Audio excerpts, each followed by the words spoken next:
కొలస్సీలకు రాసిన పత్రిక మొదటి అధ్యాయం మొదటి 8 వచనాలు చదువుకుందాం. కొలస్సీలకు రాసిన పత్రిక మొదటి అధ్యాయం మొదటి 8 వచనాలు.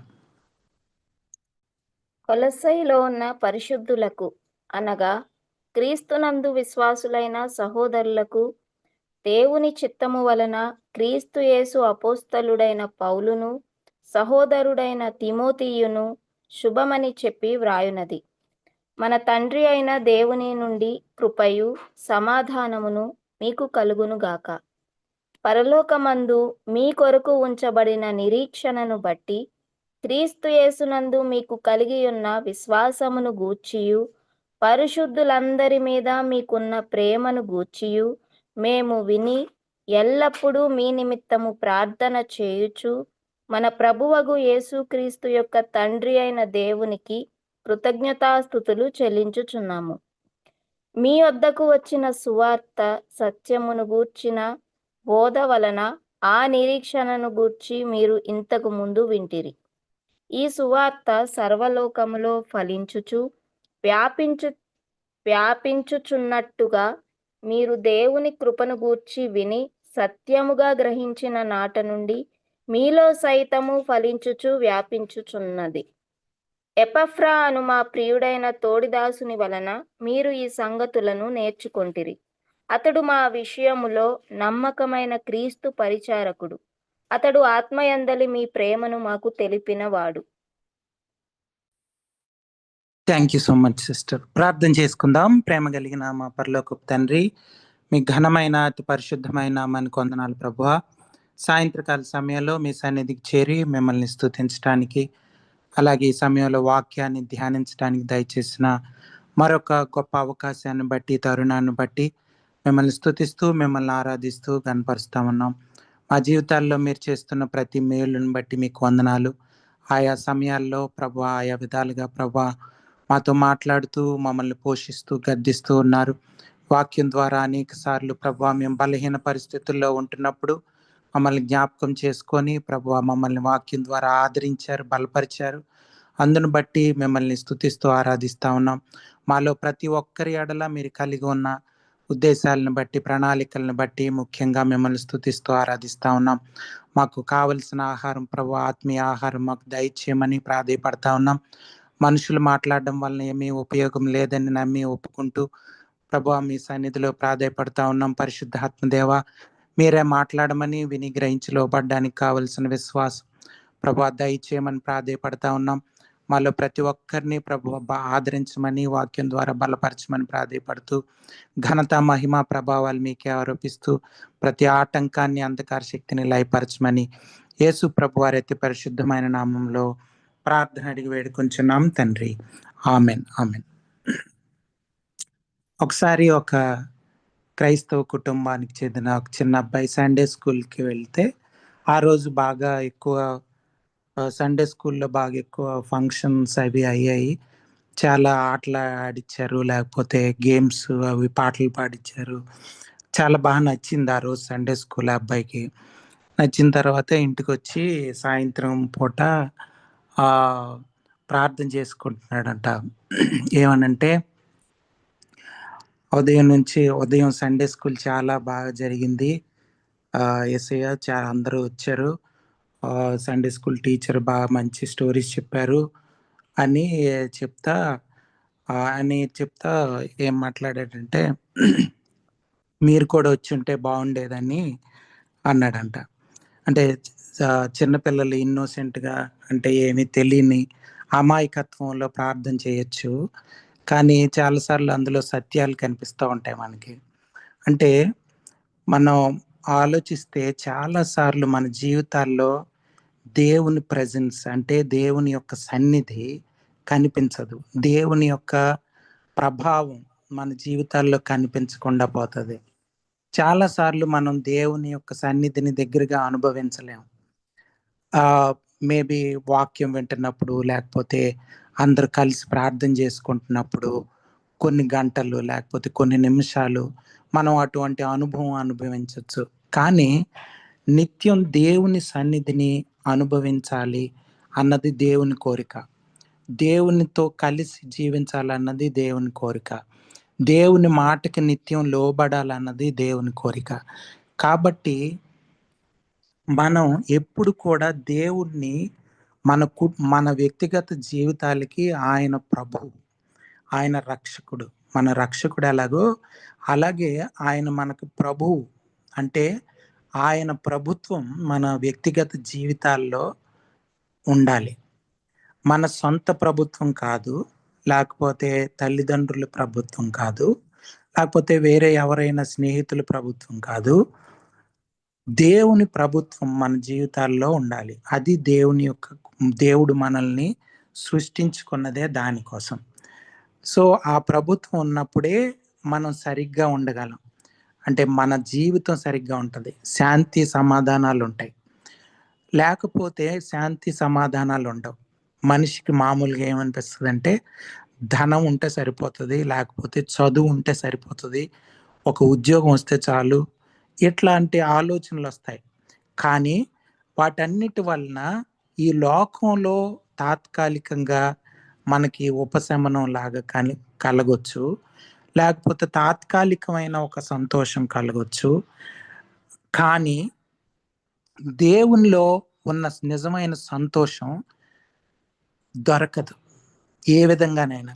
మనం ఎప్పుడైతే దేవుని మాటలకు లోబడతామో, ఎప్పుడైతే దేవుని వాక్యానికి, దేవుని ప్రభుత్వానికి లోబడతామో, అప్పుడే మన జీవితాల్లో శాంతి సమాధానాలు ఉంటాయి. మన కుటుంబాల్లో శాంతి సమాధానాలు ఉంటాయి. మన కుటుంబంలో ప్రతి ఒక్కరూ దేవుని చిత్తానికి లోబడాల్సిన అవసరం ఉంది. వ్యక్తిగతంగా మనం లోబడాలి, కుటుంబంలో ప్రతి ఒక్కరు లోబడాలి. నేను ఈ మాట చెప్తున్నప్పుడు మీకు వేరే వేరే వాళ్ళు గుర్తొచ్చే అవకాశం ఉంది, వాళ్ళు లోబట్టలేదు, వీళ్ళు లోబడట్లేదని. కానీ బైబిల్ గ్రంథం ఏం చెప్తుందంటే, మనం ఇంతకు ముందు రోమీలకు రాసిన పత్రిక చదువుకుంటున్నప్పుడు కూడా మనం ధ్యానం చేసాం. మనల్ని మనమే విమర్శించుకోవడం అన్నది, మనల్ని మనమే పరిశీలించుకోవడం అన్నది చాలా ప్రాముఖ్యమైనది క్రైస్తవ జీవితంలో. ఎవరికి వాళ్ళే వాక్యంతో సరిపోల్చుకొని జీవితాన్ని సరిదిద్దుకోవాల్సిన అవసరం ఉంది. వేరే వాళ్ళ తప్పులు మనకు కనిపిస్తాయి, కానీ మన తప్పులు మనకు కనిపించవు. కాబట్టి మనం జాగ్రత్తగా వీటన్నిటిని అర్థం చేసుకొని దేవుని ప్రభుత్వానికి లోబడాల్సిన అవసరం ఉంది. అయితే వ్యక్తిగత జీవితాలు, కుటుంబాలు ఇవన్నీ కలిస్తే, ఎవరైతే యేసు ప్రభు అని నమ్ముకున్నారో, విశ్వాసులుగా బ్రతకాలని నిర్ణయించుకుంటున్నారో, వాళ్ళందరూ కలిస్తే సంఘంగా ఏర్పడుతుంది చర్చి, సంఘం. సో ఆ సంఘం అనేది ఆ సంఘానికి తలగా యేసు ప్రభు వారు ఉన్నారు. సంఘం గురించి ఎఫెసీయులకు రాసిన పత్రిక మాట్లాడుతుంటే, అంటే శరీరం గురించి, శరీరం సంఘం అయితే దానికి హెడ్, తల యేసు ప్రభు వారు. సో ఆ తల గురించి కొలసీలకు రాసిన పత్రిక మాట్లాడుతుంది. ఈ ప్రపంచంలో దేవుని యొక్క అధికారం, సుప్రిమసీ అన్నమాట. దేవుని యొక్క అధికారం, క్రైస్ట్ సుప్రిమసీ గురించి దేవుని యొక్క అంటే దేవుని యొక్క అధికారం ప్రపంచంలో ఉండాలన్నది, యూనివర్స్లో ఉండాలన్నది, అలాగే సంఘంలో ముఖ్యంగా ఉండాలన్నది మనం అర్థం చేసుకోవాలి. అంటే దేవునికి లోబడి బ్రతుకుతామన్న పరిశుద్ధులకి ఈ యొక్క లెటర్ పౌలు భక్తుడు రాస్తా ఉన్నాడు. అయితే ఎఫెసీయులకు రాసిన పత్రిక, కొలసీలకు రాసిన పత్రిక, ఫిలిప్పీలకు రాసిన పత్రిక, ఫిలోమోను రాసిన పత్రిక, ఫిలోమోను, ఈ 3 కూడా, ఈ 4 కూడా పౌలు భక్తుడు చెరసాలలో ఉంటున్నప్పుడు, ఆ యొక్క రోమ్లో ఉంటున్నప్పుడు రాసినటువంటి లెటర్స్ అన్నమాట. సో మనకు తెలుసు, ఎఫెసీ అనే ప్రాంతంలో పౌలు భక్తుడు 3 సంవత్సరాలు అక్కడ ఉండి బైబిల్ స్టడీ చెప్పాడు. మన భాషలో చెప్పాలంటే దేవుని వాక్యాన్ని బోధించాడు. బైబిల్, మనం ఇప్పుడు ఎలాగైతే బైబిల్ని ధ్యానం చేసుకుంటున్నామో అలాగా 3 years, 3 సంవత్సరాలు అక్కడ బైబిల్ని బోధించాడు. ఆ బోధించినప్పుడు, ఆ ఎఫెసీ ప్రాంతంలో అక్కడ బోధ చేసినప్పుడు, ఆసియా మొత్తం కూడా సువార్త స్ప్రెడ్ అయిపోయింది. అంటే సువార్త ఆ, వెదజల్లినట్లు అయిందంటే సువార్త ఆ ప్రాంతాలన్నిటికీ వెళ్ళిపోయింది. ఒక బైబిల్ స్టడీ తీసుకుంటున్నప్పుడు 3 సంవత్సరాలు ఒక ప్లేస్‌లో కూర్చొని బైబిల్ స్టడీ తీసుకుంటున్నప్పుడు, ప్రపంచం మొత్తానికి సువార్త ఎట్లా వెళ్ళగలిగింది? ఆసియా మొత్తానికి సువార్త ఎట్లా వెళ్ళగలిగిందంటే, అక్కడ ఎవరైతే నేర్చుకుంటున్నారో వాళ్ళందరూ కూడా మళ్ళీ వాళ్ళ ప్లేసులకి వెళ్ళిపోయి, వాళ్ళ సొంత ప్రాంతాలకి వెళ్ళిపోయి, అక్కడ సువార్త చేసేవాళ్ళు. సో, ఆ విధంగా అక్కడి నుంచి వేరే దగ్గరికి, అక్కడి నుంచి వేరే దగ్గరికి ఫుల్‌గా దేవుని వాక్యం అనేది, దేవుని సువార్త అనేది అలాగా స్ప్రెడ్ అయిందనమాట. ఆ ప్రాంతాలకు వెళ్ళిపోయింది సువార్త. సో, మనం ఇక్కడ నేర్చుకోవాల్సిన పాఠం ఒకటుంది. మనం కూడా బైబిల్ స్టడీలో అనేక సంవత్సరాలుగా మనం నేర్చుకుంటున్నాం చాలా వాక్యాలు కదా! సో, వాక్యాలు నేర్చుకొని మనం కూడా ఇతరులకు చెప్పాలి. వేరు వేరు ప్రాంతాలకు వెళ్ళాలి. లేకపోతే పరిశుద్ధాత్మ దేవుడు నడిపిస్తాడు. మన అంతటికి మనం వెళ్ళడం కాదు గానీ, మనం దేవునికి లోబడితే నిజంగా పరిశుద్ధాత్మ దేవుని స్వరం వినగలిగే పరిస్థితుల్లో ఉండి లోబడగలిగితే ఇటువంటిదే జరుగుతది. ఈ యొక్క మొదటి శతాబ్దంలో ఎటువంటి శక్తివంతమైనటువంటి పరిచర్య జరిగిందో, అటువంటి పరిచర్య జరిగే అవకాశం ఇప్పుడు ఇంకా ఎక్కువుంది. కానీ మనం లోబడాల్సిన అవసరం ఉంది. అంత్య దినాల్లో మనం ఉన్నామని మనకు తెలుసు.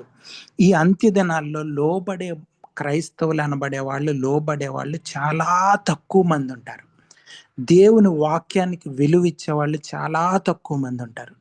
సో, కాబట్టి మనం ఆ గుంపులో ఉండే అవకాశం చాలా ఎక్కువగా ఉంది. అంటే దేవుని వాక్యాన్ని పట్టించుకోకుండా.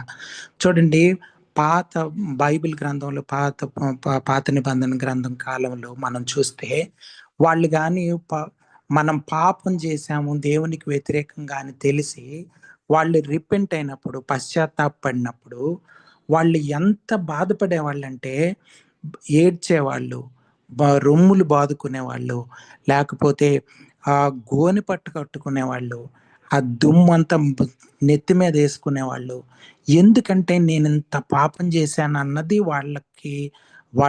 వాళ్ళ మనస్సాక్షి అంతగా గద్దించేది.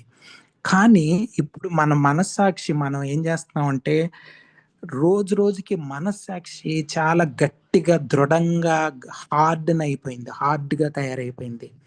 అంటే మారని పరిస్థితుల్లోకి వెళ్ళిపోతా ఉంది. అందుకనే చూడండి, వాక్యం వింటే ఎవరైనా మన పాపాలు, మన తప్పిదాలు ఎవరైనా, లేకపోతే వాక్యం చెప్తున్నప్పుడు మన తప్పిదాలు మనకు తెలుస్తున్నప్పుడు మనం పట్టించుకోం చాలా సార్లు. లేకపోతే నవ్వి అక్కడి నుంచి వెళ్ళిపోతాం. కానీ అలా ఉండకూడదు. ఈ సెన్సిటివిటీ అంటే ఈ సున్నితత్వం అనేది అంటే పాపం విషయమై సున్నితంగా ఉండాలి మనం. అంటే ఇది పాపం అని తెలిస్తే వెంటనే మానుకోవడానికి ఇష్టపడాలి. ఆ పరిస్థితుల్లోకి పరిశుద్ధాత్మ దేవుడు మనల్ని నడిపిస్తాడు. దేవుణ్ణి మనం నమ్మాలి. నమ్మినప్పుడు మనకి ఆ విధంగా మన క్రైస్తవ ప్రయాణం కొనసాగుతది. సో, చూడండి, 3 సంవత్సరాలు బైబిల్ స్టడీలో ప్రపంచం మొత్తం, ఆసియా మొత్తం కూడా సువార్త ప్రకటించబడిందంటే, సువార్త అలాగ వెళ్ళిపోయిందంటే చూడండి ఎంత శక్తి అక్కడ వాళ్ళ మధ్య మనం చూడొచ్చు. వాళ్ళకి మనకి తేడా ఏంటి అంటే, వాళ్ళు సంపూర్ణంగా పరిశుద్ధాత్మ దేవునికి లోబడేవాళ్ళు. అయితే మనం అర్థం చేసుకోవాల్సింది ఏంటంటే, సంపూర్ణంగా పరిశుద్ధాత్మ దేవునికి ఎట్లా లోబడాలి? పరిశుద్ధాత్మ దేవునితో ఎలా నింపబడాలి? అంటే చూడండి, ఒక గ్లాస్ ఉంది. గ్లాస్‌లో ఏమైనా వేసేసామనుకోండి, జంక్ ఫుడ్ అంతా, అంటే ఏవేవో అంటే చెత్తా చెదారం అంతా గ్లాస్‌లో ఏసేసాం. ఆ తర్వాత అందులో ఏమన్నా నింపాలంటే నింపడానికి అవ్వదు. కదా! సో, ముందు గ్లాస్ ఎంప్టీ అయితే, అంటే ఖాళీ అయిపోతే అందులో నింపడానికి ఉంటది. సో, అలాగే మనం ఏం చేయాలంటే, మనం సంపూర్ణంగా మన లోపల ఉన్న ఆలోచనలు, తలంపులు వీటన్నిటిని సిలువకు అప్పగించడానికి ఒప్పుకోవాలి. సిలువకు అప్పగించేయాలి. పరిశుద్ధాత్మ దేవుడు వాటన్నిటిని సిలువకు అప్పగిస్తానన్నప్పుడు మనం అంగీకరించాలి. సో, ఇది ఒక్క రోజులో అయిపోయేది కాదు. కొంతమందికి తక్కువ కాలం పట్టొచ్చు. కొంతమంది మార్చుకోక హార్డెన్ అయిపోవడం వలన, కఠినత్వం వలన లేట్ అవ్వచ్చు. కానీ మనం ప్రతిరోజు కూడా దేవునికి లోబడుతూ, దేవుని స్వరం వింటూ, మనల్ని మనం దేవునికి అప్పగించుకుంటే ఇది సాధ్యం అవుతుంది. దేవుని అధికారం కింద బ్రతికే అవకాశం ఉంటుంది సంపూర్ణంగా. సో ఇది సాధ్యం పరిశుద్ధాత్మ దేవునికి అని నమ్మాలి. ఇది అసాధ్యమని మనకి సైతాన్ చెప్తా ఉంటాడు. అపవాది మనకి ఎప్పుడు కూడా డిస్కరేజ్ చేస్తాడు. అంటే మనం కృంగిపోయేటట్లు చేస్తాడు. నువ్వు చేయలేవు, నువ్వు ఉండలేవు, ఈ క్రైస్తవ జీవితం సాధ్యం కాదు అని చెప్తుంటాడు. కానీ అది అబద్ధం. అపవాది ఎప్పుడైనా మనకి అబద్ధాలు చెప్తాడు. అవ్వను కూడా అట్లనే మోసం చేశాడు, ఆదాం కూడా మోసపోయాడు అట్లనే. కాబట్టి మనం కూడా అలాగే మోసపోయే అదే స్కీమ్ వాడతాడు. అంటే అదే ఇది వాడతాడు అనమాట, అంతే తంత్రం వాడతాడు. సో దాని వలన మనం నిజమైన క్రైస్తవ జీవితం దొరికే అవకాశం పోతుంది. సో కాబట్టి ఇది మనం అర్థం చేసుకోవాలి. సో కొలస్సీ అనే ప్రాంతానికి ఎపఫ్రా అనే ఆయన అక్కడ సువార్త విని, ఎఫ్సి ఆ ప్రాంతంలో పౌలు భక్తుడు, తిమోతి వాళ్ళు ఉండి బైబిల్ స్టడీస్ అవి చేస్తున్నప్పుడు ఆ ప్రాంతంలో విని నేర్చుకొని అక్కడి నుంచి ఇక్కడికి వచ్చి సంఘం స్థాపించాడు కొలస్సీ ప్రాంతంలో. సో పౌలు భక్తుడు ఇండైరెక్ట్ గా స్థాపించినటువంటి సంఘం కాబట్టి దాని పట్ల పౌలు భక్తునికి భారం ఉంది, దేవునికి భారం ఉంది. పరిశుద్ధాత్మ దేవుని ప్రేరేపణతో ఈ ఉత్తరం పౌలు భక్తుడు రాశాడు. ఇది క్రీస్తు శకం 60-61 ఆ ప్రాంతంలో రాసినట్లు రాసి ఉండొచ్చని భక్తుల అంచనా. సో ఆ తర్వాత ఈ యొక్క కొలస్సీ అనే ప్రాంతంలో భూకంపాలు అయ్యి వచ్చి ఆ కొలస్సీ అన్నదే ఇప్పుడు లేదు, ఆ ప్రాంతం ఏం లేకుండా అయిపోయింది, భూగర్భంలో కలిసిపోయింది. కానీ ఇప్పుడు మనం చూస్తే ఇప్పుడున్న ప్రపంచంలో చూస్తే టర్కీ అనే ప్రాంతంలో ఈ యొక్క కొలస్సీ అని ఉంటది. దీనికి దగ్గరలోనే ఇంకొక సంఘం ఉంది, లవదోకియా సంఘం అని. ఆ తర్వాత హైరాపోలిస్ అనే ఒక సంఘం ఉంది. ఇలాగా వీటన్నిటికీ కలిపే ఈ కొలస్సీ యొక్క పత్రిక పౌలు భక్తుడు వాళ్ళందరికీ రాశాడు. అయితే మనకు తెలుసు చాలా అంటే మొదటి శతాబ్దంలోనే ఈ పత్రికలన్నీ ఎందుకు రాయాల్సి వచ్చింది అంటే, మొదటిది వాళ్ళని విశ్వాసంలో ఎప్పుడు బలహీనులైపోకుండా విశ్వాసంలో బలపరచబడ్డానికి, వాళ్ళందరూ ఇంకా బలవంతులుగా అవ్వటానికి కోసమే ఈ పత్రికలన్నీ పౌలు భక్తుడు రాశాడు. ఆ తర్వాత ఇంకోటి ఏంటంటే, ఆ రోజుల్లో తప్పుడు బోధలు అప్పుడే సంఘంలోకి వచ్చేసినాయి. ఎపఫ్రా వాళ్ళు పరిచర్య చేస్తున్న సమయంలోనే యూదులు ఉండేవాళ్ళు, అన్యులు కలిసి సంఘాల్లో ఉండేవాళ్ళు. యూదులు లేకపోతే కొంతమంది వేరే సిద్ధాంతాలు పాటించే వాళ్ళందరూ తీసుకొచ్చి క్రైస్తవ్యంలోకి కొత్త కొత్త సిద్ధాంతాలు అవి తీసుకొచ్చేసేవాళ్ళు. వాటి వల్ల ఏమయ్యేదంటే నిజమైన సువార్త డైల్యూట్ అయిపోయేది. అంటే నిజమైన సువార్త పలచబడిపోయి దేవుని మీద ఆధారపడకుండా అయిపోతాం. ఫైనల్ గా మనకి సైతాన్ని ఏం చేస్తాడంటే దేవుని మీద ఆధారపడినవ్వడం. ముఖ్యంగా మనం అర్థం చేసుకోవాల్సింది, దేవుని మీద ఆధారపడితే సైతాన్ ఇంకా మన దగ్గర ఉండలేడు, అపవాది మన దగ్గర ఉండలేడు. కాబట్టి దేవుని మీద ఆధారపడకుండా చేస్తే ఈ తప్పుడు బోధల వలన, వీటి వలన, వాటి వలన, లోకం వలన, శరీరం వలన, వీటన్నిటి వలన దేవునికి దూరం అయిపోయేటట్లు చేస్తే మనల్ని వాడు జయించవచ్చు, మన జీవితాన్ని మీద వాడి అధికారం చూపించవచ్చు, దేవుని అధికారం మన జీవితాల్లో ఇంక ఉండకుండా చేయొచ్చు అన్నది అపవాది ఆలోచన. కాబట్టి మనం అర్థం చేసుకొని నిజంగా మన జీవితం బాగుపడాలంటే మనకు కావాల్సింది మన జీవితంలో దేవుని అధికారం. మనం ఏ విధంగా బ్రతుకుతున్నాం, ఎటువంటి జీవితం చేస్తున్నాం, అంటే ఆర్థికంగా లేకపోతే లావిష్ లైఫ్ స్టైల్స్ జీవిస్తున్నామా, మనకి ఆస్తుల ఐశ్వర్యాలు ఎక్కువ ఉన్నాయా, ఇవన్నీ అసలు ముఖ్యమే కాదు. ఎందుకు మీరు ఎలా చెప్పగలుగుతున్నారు ఇవి ముఖ్యం కాదని? ఎట్లా బ్రతుకుతాం ఇవి లేకుండా అంటే దేవుడు అవన్నీ మనకు అవసరమైన అవసరతలన్నీ దేవుడు తీరుస్తాడని బైబిల్ గ్రంథంలో ఉంది. మీరు చూడండి, మొదటి శతాబ్దంలో యేసు ప్రభు వారి శిష్యులు ఏ విధంగా బ్రతికారో. వాళ్ళు ఈ లోకానికి అసలు ఆకర్షింపబడలేదు. ఈ యొక్క ఏదైతే ఈ ప్రపంచంలో దొరికే మెటీరియల్ థింగ్స్ ఉంటాయి కదా, బట్టలు, లేకపోతే ఇల్లులు, లేకపోతే ఆస్తులు, ఐశ్వర్యాలు, వీటన్నిటి చేత వాళ్ళు ఆకర్షింపబడలేదు కాబట్టే వీటన్నిటిని పక్కకు పెట్టేశారు. వీటన్నిటిని వదులుకున్నారు. పౌలు భక్తుడైతే చెప్తున్నాడు, ఈ లోక జ్ఞానం, లేకపోతే ఈ లోకానుసారమైన జ్ఞానం, ధర్మశాస్త్రానుసారమైన జ్ఞానం, వీటన్నిటిని కూడా నేను పక్కన పెట్టేసి రబ్బిష్ గా ఎంచుకుంటున్నానని చెప్పాడు ఫిలిప్పీలకు రాసిన పత్రికలో చూస్తే. అంటే ఒక వ్యర్థంగా భావించి నేను పక్కన పెట్టేశాను, ఎందుకంటే అవి నిజంగానే వ్యర్థం, వాటి వలన ఉపయోగం లేదు. కానీ మనిషి తను వీటి వెంటే పడతా ఉంటాడు జీవితం. అవి దొరకకపోతే మనసు కృంగిపోతా ఉంటాడు. దొరికిన రోజు ఒక తాత్కాలికంగా ఒక ఆనందం వస్తుంది, దొరకని రోజు మళ్ళీ డిప్రెషన్లోకి వెళ్ళిపోతాడు. సో అందుకనే మనల్ని సైతాను, అపవాది, లోకం మనల్ని జయించేస్తుంటది. మనం వాటికి లొంగిపోతా ఉంటాం, పాపానికి, తాత్కాలికమైన ఆనందాలకి లొంగిపోతా ఉంటాం.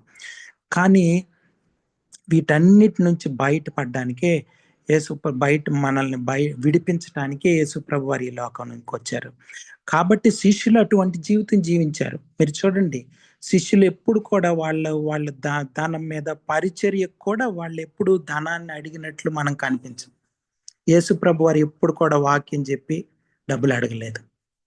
మీరు చూడండి, మీరు అనొచ్చు మరి పరిచర్య ఎట్లా అంటే, పరిచర్య దేవుడు నడిపిస్తాడు. చూడండి, యేసు ప్రభు వారికి కొంతమంది స్త్రీలు సాయం చేసేవాళ్ళు ఆర్థికంగా. దాని ద్వారా మినిస్ట్రీ నడిచేది. వాళ్ళందరూ కూడా పాపం నుంచి విడుదల పొంది యేసు ప్రభు వారి జీవితంలోకి అడుగుపెట్టిన వాళ్ళందరూ కూడా ఈ లోకాన్ని, శరీరాన్ని, పాపాన్ని, వీటన్నిటిని విడిచిపెట్టి పరిశుద్ధాత్మ దేవునికి లోబడిన వాళ్ళు. అటువంటి స్త్రీలు యేసు ప్రభు వారి మినిస్ట్రీకి సపోర్ట్ చేసేవాళ్ళు. సో అలాగా ఈ రోజుల్లో లాగా ధనవంతులు, బిగ్ షాట్స్, వ్యాపారస్తులు సపోర్ట్ చేసే మినిస్ట్రీలు కావు. మీరు చూడండి, చాలా తేడా కనిపిస్తుంది ఈ రోజుల్లో ఉన్న క్రైస్తవ్యానికి, ఈ రోజుల్లో ఉన్న పరిచర్యలకి, ఈ రోజుల్లో ఉన్న సంఘాలకి. మొదటి శతాబ్దంలో యేసు ప్రభు వారి తర్వాత యేసు ప్రభు వారు చూపించిన మార్గానికి, శిష్యులు చూపించిన మార్గానికి ఎంతో వ్యత్యాసం కనిపిస్తూ ఉంటుంది నిజంగా. కానీ మనం బైబిల్ అర్థం చేసుకొని చదివితే వీటన్నిటికీ గల కారణం దేవుని అధికారానికి లోబడకపోవడం, పరిశుద్ధాత్మ దేవుని చేత నింపబడకపోవడం. సో మన ఆలోచనలన్నిటి చేత మనం నింపబడిపోతే పరిశుద్ధాత్మ దేవుని చేత ఏ విధంగా నింపబడతాం? వీటన్నిటిని వదులుకోవాలి. వాళ్ళు ఈ లోకానుసారమైన జీవితాన్ని వదులుకోవడం బట్టే వాళ్ళు పరిశుద్ధాత్మ దేవుని చేత నింపబడ్డారు శిష్యులు. సో అందుకనే ఇటువంటి గొప్ప శక్తివంతమైనటువంటి పరిచర్య జరిగింది మొదటి శతాబ్దంలో. అటువంటి శక్తివంతమైన పరిచర్య మన సంఘాల్లో కూడా జరగాలంటే మనం ఈ విధంగా విడిచిపెట్టుకోవడానికి ప్రతి వ్యక్తి కూడా ఎవరికి వాళ్ళే పరిశీలించుకొని ప్రతిరోజు కూడా విడిచిపెట్టుకుంటే మన వ్యక్తిగత జీవితాలు, కుటుంబ జీవితాలు, సంఘాలు మనం ఊహించని రీతిలో ఉంటాయి. మనం వేరే సంఘాలను చూసి వాటిని చూసి పోల్చుకొని మనం మార్చేసుకుంటాం మన టైం టేబుల్స్. అలా కాదు. బైబిల్ గ్రంథం రిఫరెన్స్, పరిశుద్ధాత్మ దేవుడు యేసు ప్రభు వారు మనకు మాదిరి. ఆయన్ని చూసి మనం పరిచర్య చేయాలి, ఆయన్ని చూసి మనం నేర్చుకోవాలి. అది మనం చేయాల్సిన ఈ ఒక చివరి దినాల్లో, అంత్య దినాల్లో మీరు చూస్తే ఇటువంటి పరిచర్యలు, ఇటువంటి క్రైస్తవులు కనిపించరు మనకి. బోధకులు అనే వాళ్ళకి అసలు చాలా మంది బయట మనకి యొక్క సోషల్ మీడియాలో కనిపిస్తున్న బోధకులకి, బైబిల్లో శిష్యులకి ఎంత తేడా కనిపిస్తుందో మీరు చూడండి, ఎంత తేడా. దానికి అంతటికి కారణం ఇదే. సో కొలసీలకు రాసిన పత్రిక అన్నది చాలా ప్రాముఖ్యమైంది. ఈ రోజుల్లో మనకి చాలా అవసరం. అంటే యేసు ప్రభు వారి గురించిన అవగాహన, ఆయనకి మనం ఇవ్వాల్సిన ప్రాధాన్యత ఎంత ముఖ్యం అన్నది కొలసీలకు రాసిన పత్రికలో మనం చదవచ్చు, మనం అర్థం చేసుకోవచ్చు.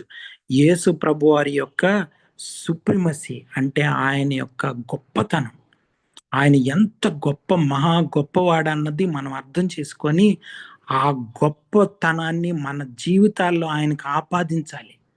అత్యధికమైనటువంటి గౌరవం ఇవ్వాలి, అత్యధికమైనటువంటి వాల్యూ ఇవ్వాలి. పౌలు భక్తుడు చూడండి, మిగతావన్నిటినీ నేను వ్యర్థంగా ఎంచుకుంటున్నాను యేసు ప్రభు వారి కోసం అని చెప్తున్నాడు. ఇటువంటి అవగాహన మనకు రావాలి. అది పరిశుద్ధాత్మ దేవుడు మన కళ్ళు తెరిస్తే, ఈ యొక్క రాత్రికాల సమయంలో మన కళ్ళు తెరవబడితే మనం నిజంగా ఇటువంటి జీవితానికి సమర్పించుకోవడానికి ఇష్టపడతాం. ఈ లోకాన్ని పట్టించుకోం. లోకం ధనం వెంట పరిగెత్తుతుంటది. కానీ మనం దానికి వ్యతిరేకంగా కనిపిస్తారు. మిగతా వాళ్ళందరూ మనల్ని వ్యతిరేకంగా చూడొచ్చు, మిగతా వాళ్ళందరూ మనల్ని వేరే విధంగా అనుకోవచ్చు. కానీ మనల్ని వాళ్ళ నుంచి సపరేట్ చేయడానికే యేసు ప్రభు వారు ఈ లోకానికి వచ్చారు. ప్రత్యేకించటానికి, మనల్ని ప్రత్యేకించుకొని ఒక దైవికమైన జీవితాన్ని మనకివ్వడానికి, యేసు ప్రభు వారు జీవించిన జీవితాన్ని మనకివ్వడానికి యేసు ప్రభు వారు ఈ లోకానికి వచ్చారు. ఆ జీవితానికి ఆకర్షింపబడాలి మనం. ఈ రాత్రికాల సమయంలో పరిశుద్ధాత్మ దేవుడు అది మాట్లాడుతుంది. కొలసీలకు రాసిన పత్రిక అన్నది చాలా ప్రాముఖ్యమైంది. ఇది మనం అర్థం చేసుకోవాలి. ఇది కొలసీ సంఘంలోనే కాదు, అలాగే లవదోకియా సంఘంలో, అలాగే హీరాపోలిస్ అనే ప్రాంతంలో, ఆ సంఘంలో అక్కడ కూడా ఆ యొక్క వాక్యం వినిపించబడాలి. వీళ్ళు ఉత్తరం చదవాలని పౌలు భక్తుడు కోరుకున్నాడు. ఎపఫ్రా ఈ యొక్క తప్పుడు బోధకుల్ని ఎలా ఎదుర్కోవాలా, ఈ యొక్క ఇక్కడ సంఘాన్ని ఎలాగా వీటి నుంచి విడిపించాలా అన్నది ఎపఫ్రాకు అర్థం కాలేదు. అక్కడి నుంచి ఓ సమాచారం అందుకున్నారు. అక్కడి నుంచి పౌలు భక్తుడు, తిమోతి వీళ్ళు చాలా బాధపడతా ఉన్నారు. అప్పుడే తప్పుడు బోధలు వచ్చేస్తున్నాయని మనం చూసాం ఇంతకు ముందు కూడా.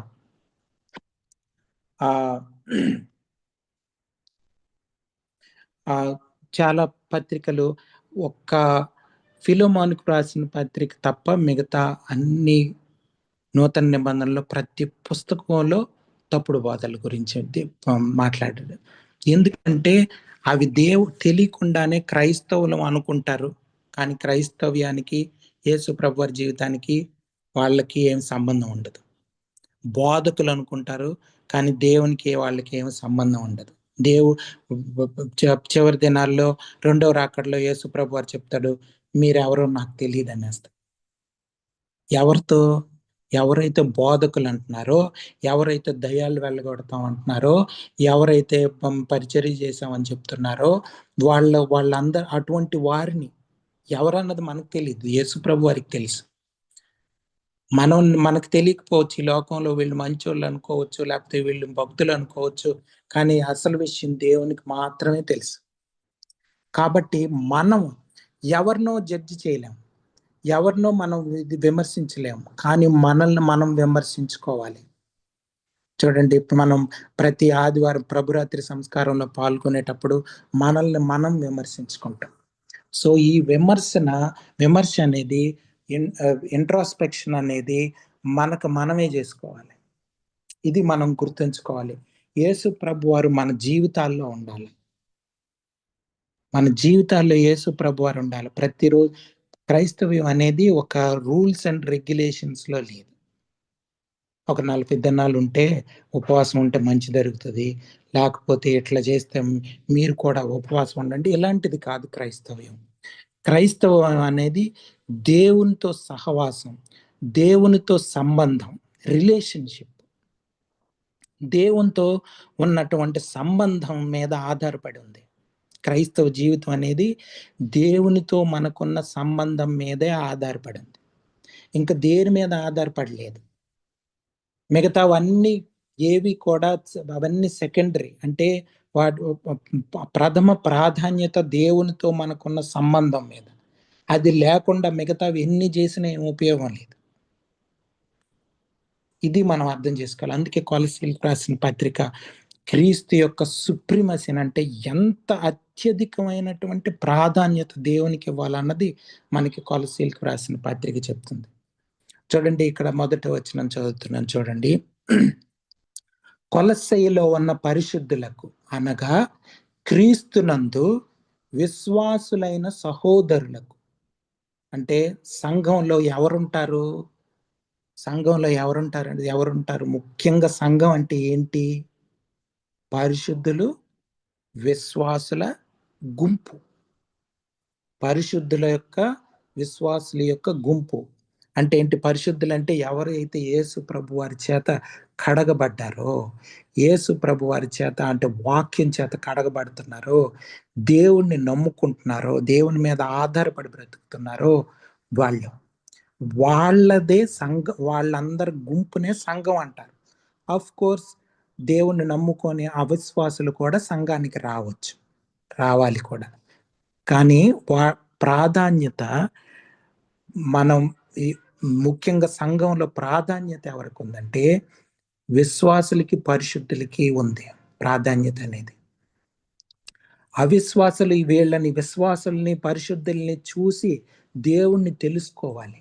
అవిశ్వాసుల సంఘానికి వచ్చి విశ్వాసుల జీవితాలని, పరిశుద్ధుల జీవితాలని చూసి యేసు ప్రభు వారి జీవితాన్ని అర్థం చేసుకొని వాళ్ళు మార్చుకోవాలి వాళ్ళ జీవితాలని. ఇది సంఘంలో జరగాల్సింది. మనం ఏదో చెప్పి నువ్వు నమ్ముకో అనడం కాదు, కానీ మన జీవితాలు చూసి వాళ్ళు మారిపోవాలి. మొదటి శతాబ్దంలో వాళ్ళ జీవితాలు చూసి, వాళ్ళలో ఉన్న శక్తిని చూసి, ఎంత పరిశుద్ధాత్మ దేవుని యొక్క శక్తి వాళ్ళ జీవితాల్లో ఉంటదంటే అంత శక్తి ఉండేది. ఆ శక్తిని చూసి వాళ్ళు మారిపోయేవాళ్ళు. నేను కూడా ఇలాగ పరిశుద్ధాత్మ దేవుని చేత నింపబడాలనుకునేవాళ్ళు. ఈ విధమైనటువంటి సంఘాలు ఈ యొక్క చివరి దినాల్లో మనకు కనబడవు. కానీ మన సంఘాలు అలాగ ఉండాలని మనం ప్రార్థన చేయాలి, కన్నీరు విడవాలి, గోజాడాలి దేవుని సన్నిధిలో. అప్పుడే మనకి దేవుని యొక్క నిజమైన శక్తి దొరుకుతుంది. లేకపోతే శక్తి లేని బలహీనమైన క్రైస్తవుల్లాగా మనం అయిపోతాం. ప్రతి చిన్న శోధనకి, ప్రతి చిన్న దీనికి కూడా మనం పడిపోయే అవకాశం ఉంటుంది. విశ్వాసం నుంచి దిగజారిపోయే అవకాశం ఉంటుంది. ఇంకా చూస్తే చివరి దినాల్లో భ్రష్టత్వం పెరిగిపోతుంది అని ఉంది బైబిల్ గ్రంథంలో. అంటే కంప్లీట్ గా దేవుణ్ణి త్యజించేవాడు, దేవుణ్ణి నాకు వద్దు దేవుడు అనుకునే వాటి పరిస్థితికి, ఈవెన్ విశ్వాసులు ముందు యేసు ప్రభు వారిని నమ్ముకున్న వాళ్ళు కూడా పడిపోయే అవకాశం ఉంటుంది. కాబట్టి చాలా భయంకరమైన దినాల్లో మనం ఉన్నాం. కాబట్టి మనం ఈ యొక్క దేవుని శక్తిని, పరిశుద్ధాత్మ దేవుని శక్తిని పొందుకోవాల్సిన అవసరం ఉంది. ఆ బలం పొందుకోవాల్సిన అవసరం ఉంది. స్ట్రాంగ్ క్రిస్టియన్స్ గా, బలం కలిగిన క్రైస్తవులుగా మనం జీవించాలి. ఏ ఆటంకం వచ్చినా, ఏ శోధన వచ్చినా సరే దేవుని వాక్యం ద్వారా, పరిశుద్ధాత్మ దేవుని మాటల ద్వారా మనం జయించాలి. ప్రతి పరిస్థితిని దేవుని సహాయంతో ఎదుర్కోవాలి. చూడండి, ఇది మనం అర్థం చేసుకోవాలి. సంఘం అంటే ఇది పరిశుద్ధుల గుంపు, విశ్వాసుల గుంపు సంఘం అంటే. ఈ రోజుల్లో చూడండి, చాలా సంఘాలు మనం చూస్తాం. అంటే మనకి చాలా విచిత్రంగా అనిపించవచ్చు. సంఘ కాపరి కూడా విశ్వాస అయి ఉండడు. కొన్ని సంఘాల్లో అయితే సంఘ కాపరికి కూడా దేవుని మీద నమ్మకం ఉండదు. అందుకే వాళ్ళు ధనాన్ని, వాటిని ఆశిస్తూ ఉంటారు ఎక్కువ. సో అంటే ఏంటి? విశ్వాసం ఉండట్లేదు. సేవకులు అనబడే వాళ్ళకి, విశ్వాసులని చెప్తున్న వాళ్ళకి, సంఘాల్లో ఉంటున్న వాళ్ళకి విశ్వాసం ఉండట్లేదు. దేవుడు పోషిస్తాడని తెలియట్లేదు వాళ్ళకి. దేవుడు నడిపిస్తాడని అర్థం కావట్లేదు. పరిచర్యను దేవుడు నడిపిస్తాడని తెలియట్లేదు. చూడండి, చాలా డిఫరెన్స్ ఉంటుంది నిజమైన పరిచర్యకి, నిజమైన సంఘానికి, మనకి ఇప్పుడున్న సంఘాలకి, వాటికి అర్థం చేసుకోవాలి. సో 2వ వచనం చూస్తే, దేవుని చిత్తము వలన క్రీస్తు యేసు అపోస్తలుడైన పౌలును, సహోదరుడైన తిమోతియును శుభమని చెప్పి వ్రాయినది. అంటే ఎవరు వ్రాస్తున్నారు అని ముందు ఎవరికి అని ఉంది. ఆ తర్వాత ఎవరు వ్రాస్తున్నారు అని ఉంది. అంటే క్లియర్గా ఇది పౌలు భక్తుని చేత, అలాగే తిమోతి చేత పరిశుద్ధాత్మ దేవుడు రాయించినటువంటి మాటలు అని మనకు అర్థమవుతున్నాయి. ఈ మాటల్లోనే లైఫ్ ఉంది, ఈ మాటల్లో జీవం ఉంది. మనిషి మాటల్లో ఏమి లైఫ్ ఉండదు, దేవుని మాటల్లో జీవం ఉంది. అందులో మనం బ్రతికే ఒక ఎసెన్స్ ఉంది. మనం మనకు కావాలి, మన బ్రతుకుకి ఆత్మీయంగా మనం జీవించాలంటే, బ్రతకాలంటే ఈ మాటలు కావాలి. చూడండి, సో దేవుని చిత్తం వలన అయ్యాడు అపోస్తలుడు. ఈ రోజుల్లో అనేక మంది దేవునికి పరిచర్యకు వచ్చే వాళ్ళు ఉంటారు, కానీ దేవుని చిత్తం అయి ఉండదు. దేవుని చేత నడిపించబడిన వాళ్ళై ఉండాలి. ఎందుకు మనకి ఎట్లా తెలిసిపోతుంది దేవుని చిత్తం కాదంటే, వాళ్ళలో శక్తి ఉండదు. ప్రతి అంత అంటే దేవుని మీద ఆధారపడి పరిచర్య చేయరు, లేకపోతే దేవునికి అధికారానికి వాల్యూ ఇవ్వరు. దానివల్ల తెలిసిపోతుంది వాళ్ళు దేవుని చేత నడిపించబడట్లేదు, వాళ్ళు దేవుని చిత్తం వలన పరిస్థితుల్లో లేరని. సో మనం పరిశీలించుకోవాలి, మన జీవితాల్లో దేవుని చిత్తం అన్నది నిజంగా మన ప్రతి పరిస్థితుల్లో దేవుని చిత్తం జరుగుతుందా? పరిచర్య దగ్గర నుంచి చూస్తే మన వ్యక్తిగత జీవితాల్లో నిర్ణయాలు మొదలుకొని ప్రతిదీ దేవుని చిత్తం జరగాల. దేవుని చిత్తానుసారంగా ఉంటే ఇటువంటి శక్తివంతమైన పరిచర్యలు జరుగుతాయి. మొదటి శతాబ్దంలో ఎంత శక్తివంతమైన పరిచర్య జరిగిందో, అటువంటి శక్తివంతమైన పరిచర్య జరగాలంటే దేవుని చిత్తమై ఉండాలి ప్రతిదీ. మనం అపోస్తల కార్యాల గ్రంథం చూస్తే వాళ్ళకు ఒక ప్రదేశానికి వెళ్ళి సువార్త చెప్పాలని బయలుదేరతారు ఉదయాన్నే ప్రార్థన చేసుకొని. కానీ పరిశుద్ధాత్మ దేవుడు వాళ్ళని అలౌ చేయడు. ఇక్కడ కాదు, వేరే దగ్గరికి వెళ్ళమని చెప్తాడు. ఫిలిప్పు ఒక దగ్గర పరిచర్య చేస్తా ఉంటే అక్కడ సడన్ గా వేరే ప్రాంతానికి వెళ్ళమంటాడు. సడన్ గా అక్కడికి తీసుకెళ్లి పరిశుద్ధాత్మ దేవుడు అక్కడ పెడతాడు. అక్కడ నపుంసకుడు ఉంటాడు, ఆయనకి సువార్త చెప్తాడు. సో ఇది పరిశుద్ధాత్మ దేవుని నడిపింపు. మానవ తలంపులకి, మానవ జ్ఞానానికి అతీతంగా ఉంది దేవుని యొక్క జ్ఞానం, దేవుని నడిపింపు.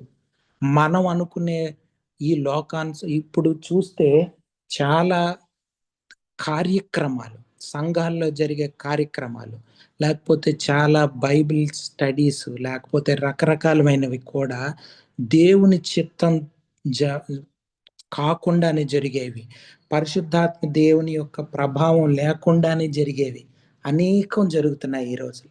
మనం అలా ఉండకూడదు, మనం దేవుని మీద ఆధారపడాలి. ఇది దేవుని చిత్తమా కాదా అని తెలుసుకోవాలి ప్రతి విషయంలో కూడా. చూడండి, అందుకనే పౌలు భక్తుని చేత పరిశుద్ధాత్మ దేవుడు రాడు, దేవుని చిత్తం వలన క్రీస్తు యేసు అపోస్తలుడయ్యాను అని చెప్తున్నాడు. నాకై నేను అవ్వలేదు అని చెప్తున్నాడు. శుభమని చెప్పి రాయను అంటే వీళ్ళకి ముందుగా మనం ఎప్పుడైనా సరే సంఘంలో ఎవరినైనా అంటే ఎవరినైనా బలపరిచేటప్పుడు, ఆత్మీయంగా బలపరచాలన్నప్పుడు వాళ్ళకి ముందు శుభం చెప్పాలి. మంచి, మీ జీవితాల్లో వాళ్ళ జీవితంలో మంచి జరగాలని, ఈ కొలసి సంఘం తప్పుడు బోధల నుంచి బయటపడాలని, సంపూర్ణంగా దేవుని కృప వాళ్ళకి దొరకాలని, దేవుని కృప మీద వాళ్ళు ఆధారపడి జీవించే క్రైస్తవులుగా ఉండాలని కోరుకుంటున్నాడు. అందుకనే మనస్ఫూర్తిగా పరిశుద్ధాత్మ దేవుని స్వరం ఆ పౌలు భక్తుని కలం నుంచి, లేకపోతే ఆ మాటల నుంచి వస్తా ఉంది, శుభం అని చెప్తున్నాడు. మనం కూడా సంఘంలో ప్రతి ఒక్కళ్ళకి మంచి కోరుకోవాలి. మంచి అంటే ఆత్మీయంగా ప్రతి ఒక్కళ్ళు కూడా ఎవరు బలహీన పరిస్థితుల్లో ఉండకూడదని మనం కోరుకోవాలి. ఈ రాత్రికాల సమయంలో మనం నేర్చుకోవాల్సిన పాఠాలు ఇవన్నీ.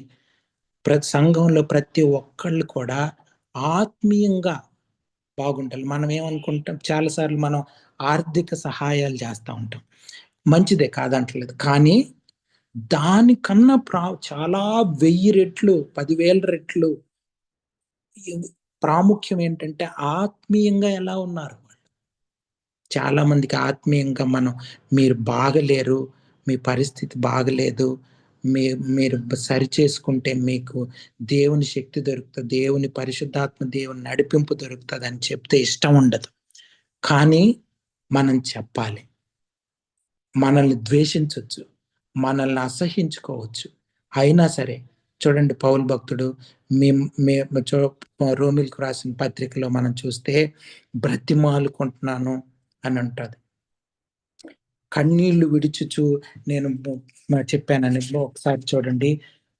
అపోస్తుల కార్యముల గ్రంథం 20వ అధ్యాయం 31వ వచనం చదవండి. అపోస్తుల కార్యముల గ్రంథం 20వ అధ్యాయం 31వ వచనం. కావున నేను 3 సంవత్సరములు రాత్రింబగళ్ళు కన్నీళ్లు విడుచుచు ప్రతి మనుష్యునికి మానక బుద్ధి చెప్పితినని మీరు జ్ఞాపకము చేసుకొని మెలకుగా ఉండుడి. చూడండి, ఇదే మనం చెప్పిన ఈ సమయంలోనే ఎపఫ్రా వీళ్ళంతా నేర్చుకొని ఆ 3 సంవత్సరాల కాలంలోనే నేర్చుకొని ఈ సంఘాలు స్థాపించారు. సో మనం అర్థం చేసుకోవాల్సింది ఏంటంటే మనల్ని అసహించుకునే వాళ్ళు ఉంటారు. ఈ దినాల్లో ఎక్కువగా సత్యం చెప్తే ఇష్టం ఉండదు. నేను చెప్పేది అన్యుల గురించి కాదు, క్రైస్తవులు అనబడే వాళ్ళ గురించే చెప్తున్నా.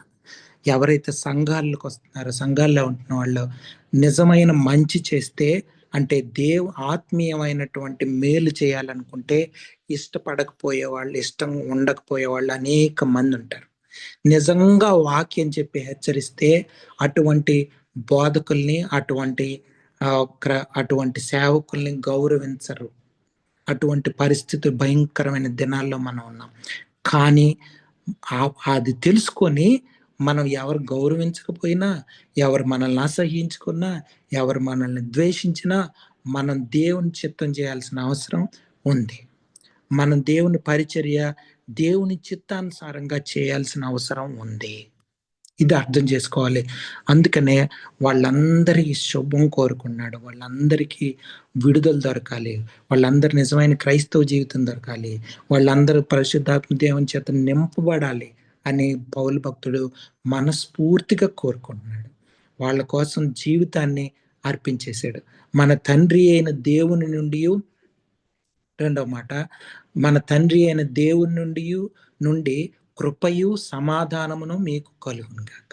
చూడండి ఎంత మంచిగా దేవుని కృప దొరకాలి. ఈ రెండు మనం ఇంతకు ముందు కూడా పత్రికలు ధ్యానం చేసేటప్పుడు దేవుని కృప మనకి ఉండాలి. మనం చాలాసార్లు ఊరికనే దేవుని కృప అండి అనేస్తాం, కానీ నిజంగా దేవుని కృప మీద ఆధారపడే క్రైస్తవులు చాలా తక్కువ మంది ఉంటారు.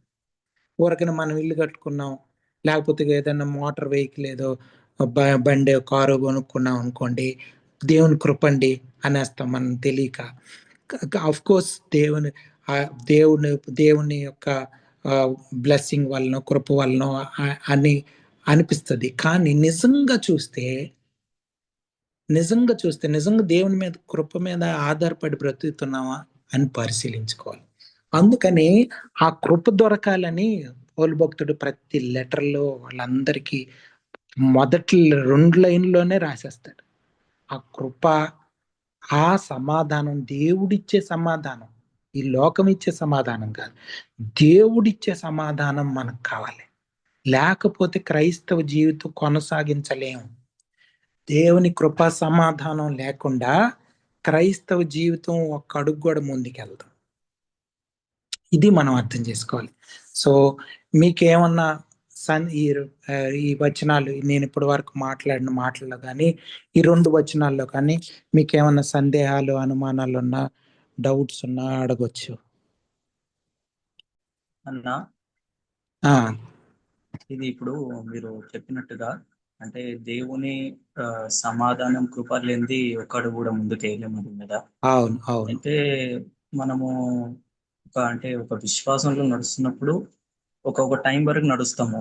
మళ్ళీ ఏదైనా తప్పు చేసినా, ఏదైనా మన ఆలోచనతో పడిపోయినప్పుడు, దేవుని కృపా సమాధానం మన నుంచి వెళ్ళిపోయినప్పుడు, అంటే ఆ సమయంలో మళ్ళీ మనతో కనెక్ట్ అవుతుంది కదా. సో ఆ సెకండ్ టైం కనెక్ట్ అయింది దేవుని నుంచి కనెక్ట్ అయిందా, లేదా మన సొంత ఆలోచనతో మనమే ఊహించుకొని కనెక్ట్ అయినట్ట?